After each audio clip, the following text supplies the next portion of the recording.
Welcome to readtheticket.com. This video is a continuation of a previous video called How to Use the Cycle Finder Spectrum to Find the Dominant Cycle. From that video we determined that the dominant cycle we used to decide to use was the 84 period cycle. Now before we go on, we must recap our fundamental knowledge of cycles.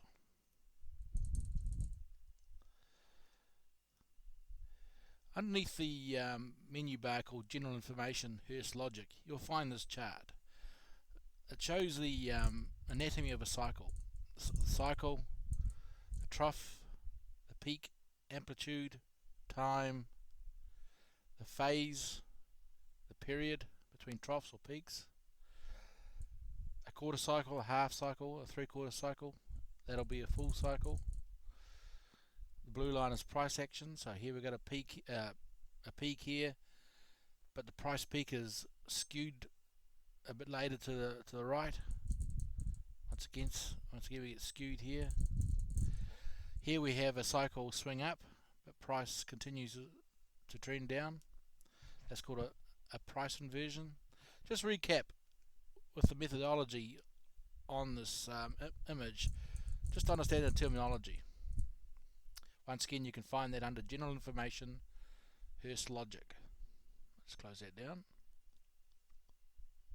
There are a few more aspects to understand about the cycles in relation to the market at hand and the causes of sentiment on price action versus the cycle. Let's bring in another image.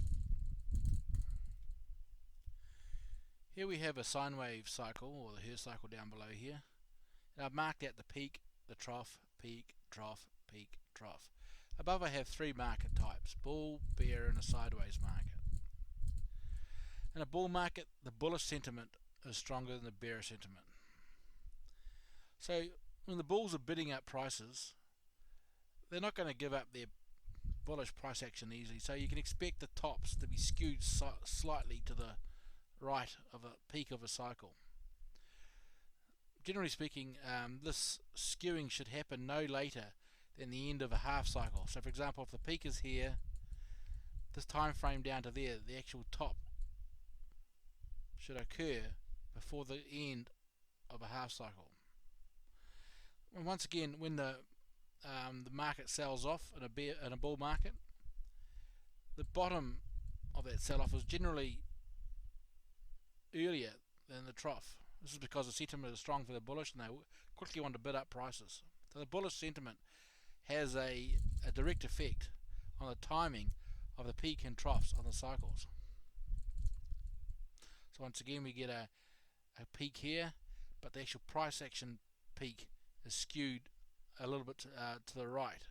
So long as the skewing of bullish peak is not greater than the half cycle. For example, here's the peak, here's the halfway line, and the time between this peak and this halfway mark, the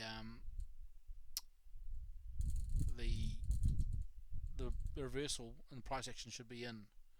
If it doesn't happen, we'll end up with a price inversion. Okay, this is the same with the bear market. The bearish sentiment generally overshoots where the cycle trough would be. This is because the bearish sentiment is more aggressive in selling down the price. And once again, the peaks may be earlier than the peak of the cycle because the bears step in again rather quickly to start selling down prices again. Once again, the turn in price action should be completed by the time the half cycle is done. For example, here's the peak, here's a half cycle, here's a full cycle. So the price action turn with the cycle should be completed by at least the half cycle. If it is not, then you must consider that an inversion of price to the cycle is occurring. In a sideways market, you get a bit of both. For example, you'll get prices skewed earlier or later. This is because the sentiment is mixed. Generally, like as before, any price turning activity, either on a top or a bottom, the turn should be completed by the half cycle completion. For example, this price turn here should be completed by this trough point here and this half cycle. Otherwise you have a price inversion. One or two price inversions can go with a strong cycle. More price inversions means the cycle is losing its influence.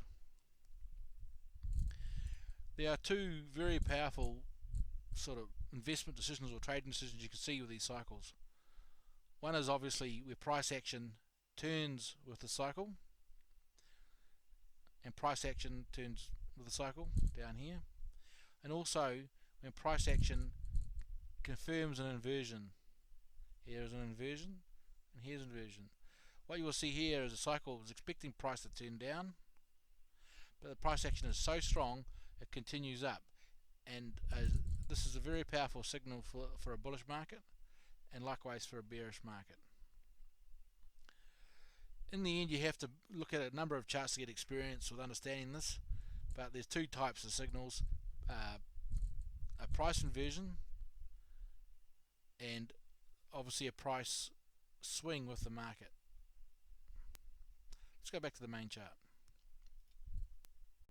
Okay, so let's have a look at our cycle relative to price action. I'm holding down the V key to draw vertical lines. Let's have a look at our troughs.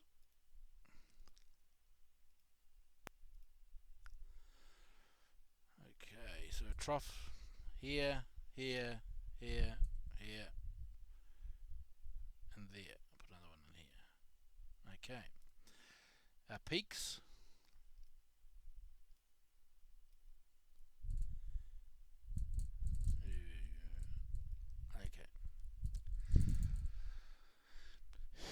Going to activate a whiteboard tool that I use. You can see here that price cycled up, but the Hurst cycle was down. That's what we have called an inversion. Okay, here we have a little bit of an inversion, but it's flat.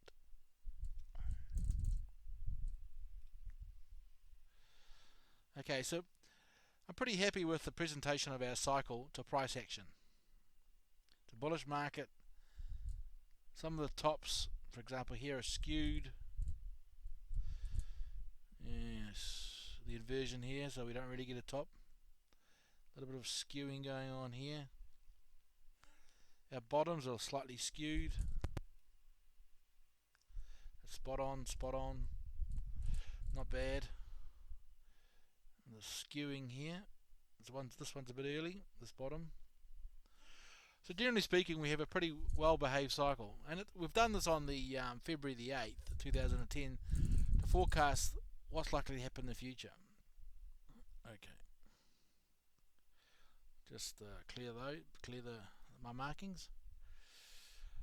So price rallied up, and we'll be expecting a top around this period here, and give or take 10 to 15% on either side.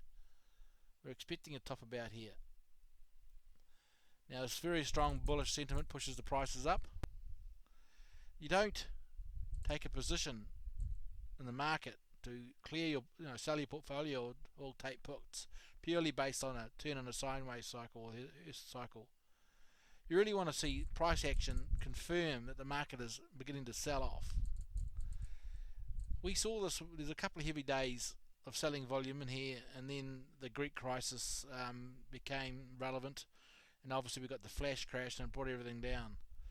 I mean, I had no idea that the price was going to fall this much, so I was expecting a sell-off here. So if you had a long portfolio, buying some puts would have been your tactic. Of course, there are other tools which confirm this top that I do use. For example, activate the trend status tool.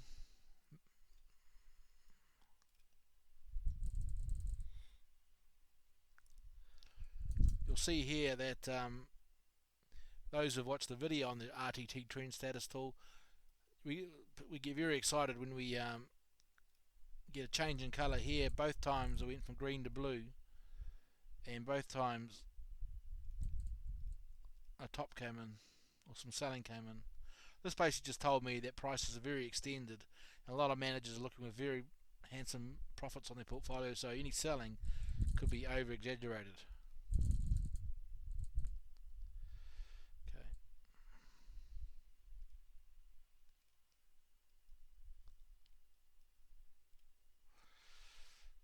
And obviously adding the GAN lines and what and other GAN percentages is that you get pretty excited when you know it's all coming together.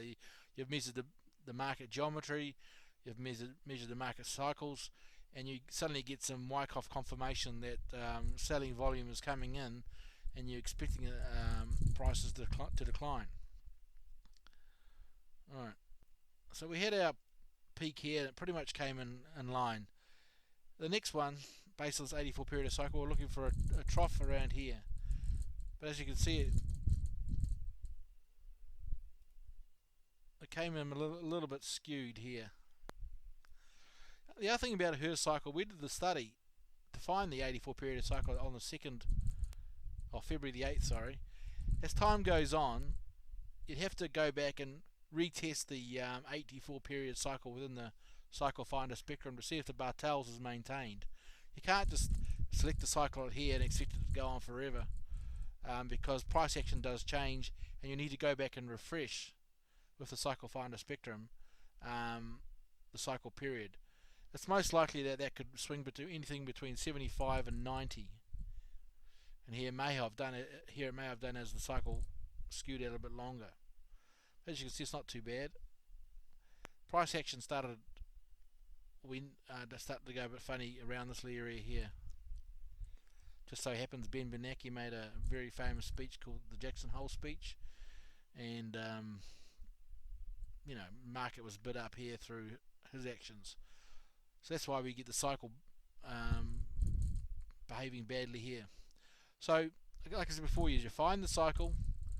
It would hopefully fit for a one cycle period. For example, here to there is about 84 periods.